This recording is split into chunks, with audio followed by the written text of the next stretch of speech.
Hey, it's Gina with WTI, and if you're looking for the finishing touches on your floors and walls, then you need a set of trim.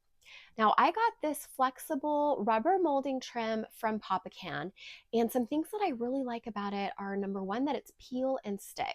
This makes installation so much easier than I ever thought it would be. As you can see on this wall, we applied it to bamboo panel, and you can see that there's a little bit of a wave. That's because of our wall, not because of the trim.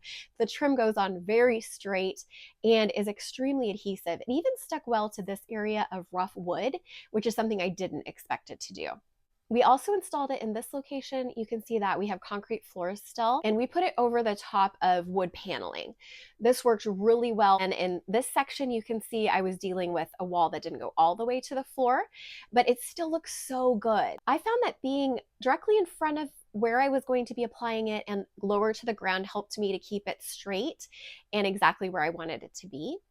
And also you can peel this up and reposition it if you need to.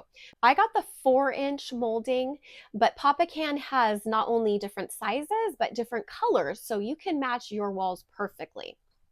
We're so pleased by the quality and the look of these, and that's our point of view.